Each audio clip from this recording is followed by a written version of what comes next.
A Igreja de Sardes. A quinta igreja, apresentada por Cristo no livro do Apocalipse, é a Igreja de Sardes. As igrejas mencionadas no Apocalipse tratam de igrejas que existiam na época do apóstolo João. Simbolicamente, as igrejas são uma profecia que demonstram características, ou seja, qualidades e defeitos de 7 períodos que passariam a Igreja de Jesus na história humana, começando na era apostólica e culminando com a segunda vinda de Cristo.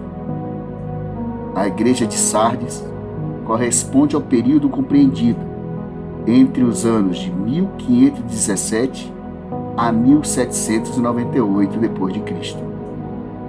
Foi um período de trevas e perseguição, mas também de grande luz, dada a divulgação da palavra de Deus através dos reformadores, que levaram a Bíblia aos lares de seus conterrâneos em sua língua materna.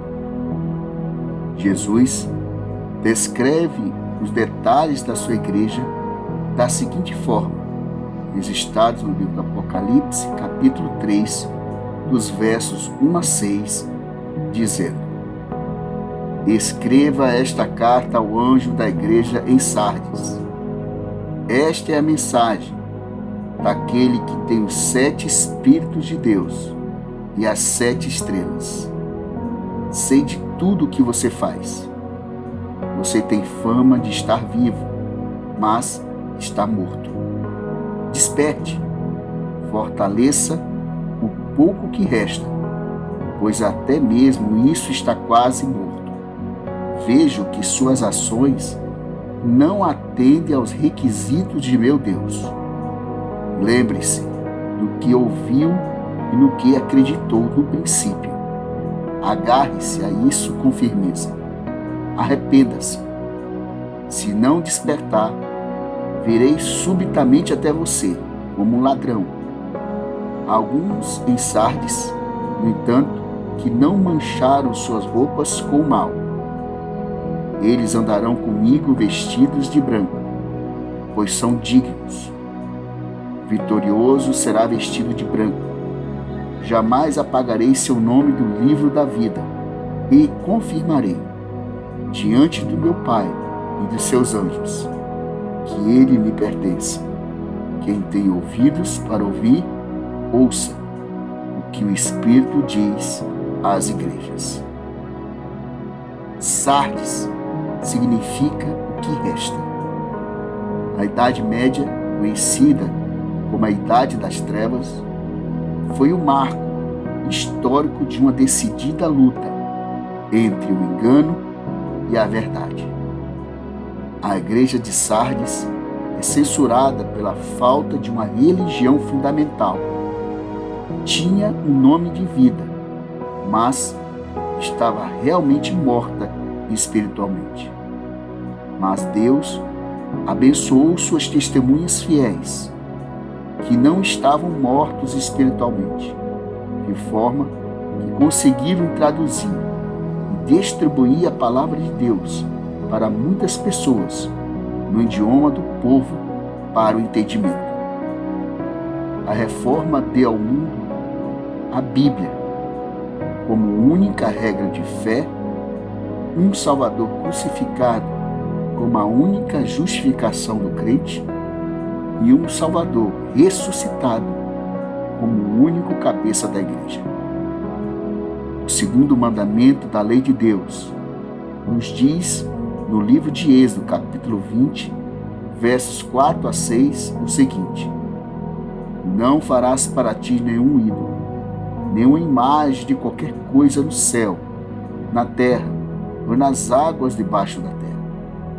Não te prostrarás diante deles, nem lhe prestarás culto, porque eu, o Senhor teu Deus, sou um Deus zeloso, que castigo os filhos pelos pecados de seus pais até a terceira e a quarta geração daqueles que me desprezam, mas trato com bondade até 1000 gerações aos que me amam e guardam os meus mandamentos.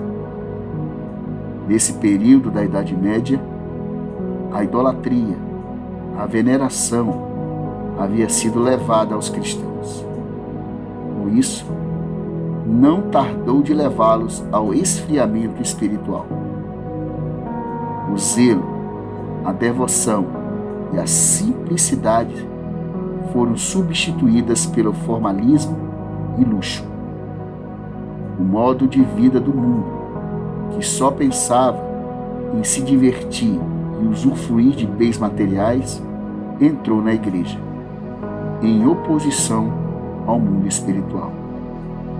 E os professos seguidores de Cristo caíram numa condição de morte espiritual, como diz no livro do Apocalipse, capítulo 3, verso 1. Conheço as tuas obras, que tens nome de que vives, e estás morto. Jesus, no verso, apresenta um alerta e uma censura. Sabemos que o relógio divino aponta para os minutos finais deste mundo de pecado. Devemos, como cristãos, dar ouvidos ao Espírito Santo. A religiosidade, que trata da qualidade do indivíduo, que possui a disposição ou tendência para refletir sobre os aspectos da atividade religiosa, nos levará a ouvir a mais triste declaração de Jesus, relatada no livro de Mateus, capítulo 7, verso 23, quando nos diz: Então eu lhes direi claramente, nunca os conheci. Afasta-se de mim, vocês, que praticam o mal. Jesus, por nos amar tanto, nos repreende e venha nos disciplinar. Enquanto existir graça e perdão, permita que Jesus entre em seu íntimo e expulse dali tudo que lhe impede de entregar-se a Ele por completo. Aceite o convite da salvação de Cristo, registrado no livro do Apocalipse, capítulo 3, verso 20, quando nos diz: Eis que estou à porta e bato. Se alguém ouvir a minha voz e abrir a porta, entrarei e cearei com ele, e ele comigo. Pense nisso.